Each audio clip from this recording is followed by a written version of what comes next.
দিন আন্দামান ঘোরার পর এবার তো বাড়ি যাওয়ার পালা। বাড়ি যেতে একদম ইচ্ছা করছিল না, কিন্তু কিছু করার নাই, যেতে তো হবেই। তাই সকালবেলায় চলে এলাম এয়ারপোর্টে।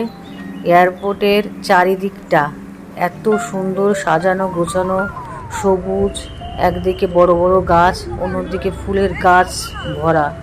আমরা অনেকক্ষণ এই এয়ারপোর্টের বাইরেই সময় কাটালাম, অনেক ফটোও তুললাম, ভিডিও করলাম। আমাদের প্লেন ল্যান্ডিং হয়ে গেছে, এবার ওঠার পালা।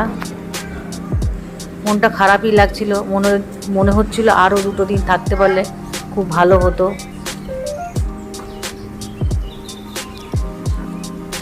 যাক, সময় যদি পায়, ভাগ্যে যদি থাকে আর একবার আসবো। আমার আন্দামানটা সত্যি খুব ভালো লেগেছে। এবার প্লেনের মধ্যে উঠে আকাশের দিকে তাকিয়ে আছি, সুন্দর আকাশ, নীল ঝলমল করছে। হঠাৎ করে বিমান সেবিকা ঘোষণা করছে যে এক্ষুনি বৃষ্টি হবে, বাইরের দিকে তাকানো যাবে না, বাইরের জানলা বন্ধ করে দিতে হবে।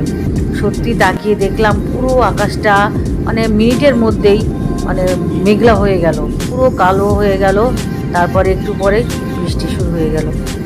আমার ভিডিওটা যদি ভালো লাগে তাহলে পাশে থাকার অনুরোধ রাখলাম। টাটা।